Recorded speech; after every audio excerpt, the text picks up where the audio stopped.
Hello, hello, amis Capricorne, comment allez-vous? Comment avez-vous passé cette semaine? Nous, on se retrouve pour avancer sur une nouvelle semaine, une nouvelle guidance, donc pour la semaine du 23 février au 1er mars. Allez, on y va, on va aller découvrir ensemble quelle est l'énergie principale qui vous accompagne sur cette semaine, amis Capricorne. Allez, on y va. Le rebelle, tiens donc. Capricorne pas content? Aïe, aïe, aïe. Aïe, aïe, aïe. Le rebelle. Ok.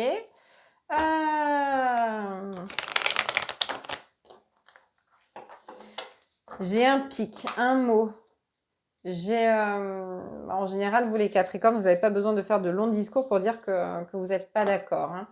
Vous savez quoi dire, à quel moment. C'est vraiment le petit pic au bon moment, à la bonne personne.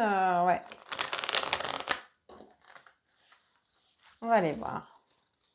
Qu'est-ce qui se passe pour vous, amis Capricornes? Allez. À la coupe, j'ai la roue de fortune et la reine d'épée. Ok, roue de fortune, les choses changent. La reine d'épée, elle tranche. Elle ne fait pas dans la dentelle, d'accord? La reine d'épée, elle prend des décisions pour elle, elle se priorise. Ce qui n'est peut-être pas dans l'habitude des Capricornes. C'est vrai que vous êtes toujours hyper fiable, hyper fidèle. Vous êtes toujours de bonne volonté quand il s'agit d'aider les autres. Et là, j'ai l'impression que c'est vous-même que vous avez décidé d'aider. Et c'est parfait. Allez.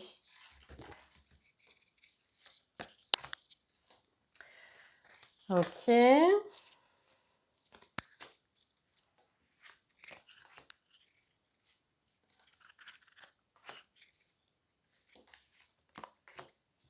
Parfait. J'ai 2 fois la reine d'épée, donc ça confirme bien le tempérament que vous allez avoir sur cette semaine. Ici, tout d'abord, j'ai un roi de bâton. Le roi de bâton, c'est celui qu'on suivrait les yeux fermés. C'est celui qui inspire confiance, qui est fiable, comme je vous le disais tout à l'heure, qui est fiable, c'est une personne de confiance, un self-control. C'est quelqu'un qui sait manipuler, mais pas dans le mauvais sens du terme. Vraiment manipuler les éléments pour en faire quelque chose de beau. Pour moi, j'ai quelqu'un qui transforme quelque chose. Comme de transformer une pierre en diamant. Vous voyez, il y a vraiment ce côté un peu alchimiste, un petit peu de transformation qui ressort beaucoup en fait. J'ai un valet de bâton aussi. On apprend certaines choses, on apprend peut-être à écouter son énergie justement, à écouter ses envies. Pas forcément son émotionnel, mais son envie. Si vous avez envie d'aller courir, allez courir. Si vous avez envie de, je sais pas, d'aller pêcher, allez pêcher. Si vous avez envie de créer quelque chose, créez-le. Pour moi, il n'y a pas... J'ai stupidité, j'ai peur que... Enfin, c'est comme si vous aviez peur qu'on trouve stupide ce que vous avez envie de faire. Alors que pas du tout. Vous faites partie des personnes les plus responsables que je connaisse. Les signes les plus responsables qu'il existe. Personne n'a le pouvoir de dénigrer ce que vous pouvez faire. Et en plus de ça, j'ai le monde. J'ai le monde, la réussite, la concrétisation, la victoire. J'ai vraiment quelque chose de super positif pour vous.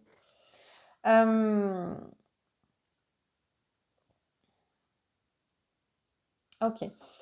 Avec ce 4 de coupe, j'ai de nouveau donc la reine d'épée. J'ai l'impression que justement, on arrête de procrastiner. On arrête de ne rien faire. On arrête d'attendre sur les autres.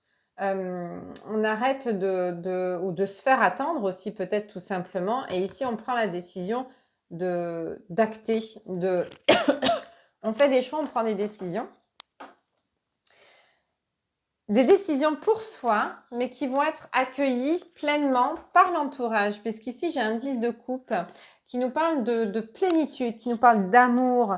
Vous voyez, c'est comme si le fait que vous vous affirmiez dans vos choix, dans ce que vous voulez, dans ce que vous décidez, en fait, ça renforce davantage la cohésion que vous pouvez avoir avec votre entourage. C'est-à-dire que vous allez d'autant plus être admiré comme une personne de confiance, de fiabilité et d'amour en fait.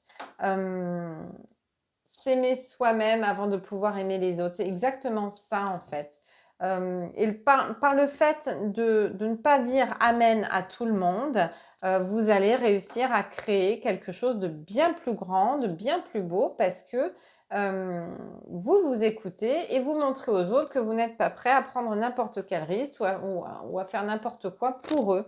Vous vous respectez en premier et c'est très bien. Qu'est-ce que je peux vous dire de plus? J'ai un sentiment aussi de bien-être à pouvoir dire non, un sentiment de libération à pouvoir dire non, à pouvoir faire ce que vous avez décidé de faire, même si ça ne va pas en adéquation avec ce que les autres attendent de vous. Là, j'ai vraiment pas l'impression que c'est ça, hein, mais au contraire, j'ai l'impression que vous faites les choses pour vous et non plus pour les autres. Mais l'un dans l'autre, ça se rejoint en fait. À force de faire les choses pour vous, ça va plaire aux autres. Ça va vous unir davantage.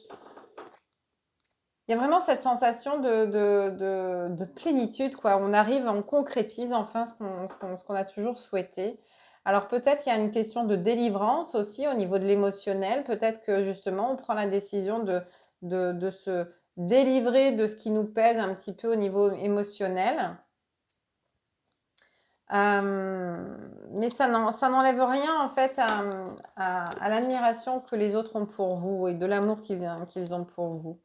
Donc, écoutez, ça reste assez vague parce que j'ai vraiment l'impression que c'est un travail intérieur en fait. J'ai l'impression que vous êtes tellement une personne de confiance, vous êtes tellement quelqu'un de fiable que le fait que vous preniez des initiatives pour vous, des décisions pour vous, en fait, on vous suivrait les yeux fermés, on vous fait confiance hein, sur vos choix, sur ce que vous êtes en train de faire, même si vous n'allez pas forcément dans le sens, enfin là où on vous attend. J'ai vraiment cette impression que malgré tout, on vous fait confiance. Mais écoutez, c'est beau. Je peux pas vous dire mieux, je peux pas vous dire davantage que ça. N'ayez pas peur. Enfin, de toute façon, j'ai même pas de peur pour vous. C'est vraiment aujourd'hui, je prends des décisions pour moi et mais vous savez où vous allez. De toute façon, vous êtes Capricorne, donc voilà, aucun obstacle pour vous. Voilà, voilà pour vous, amis Capricorne. Vous me direz dans les commentaires si ça vous parle. En tout cas, je vous souhaite une très très belle semaine. On se retrouve la semaine prochaine. Ciao, ciao.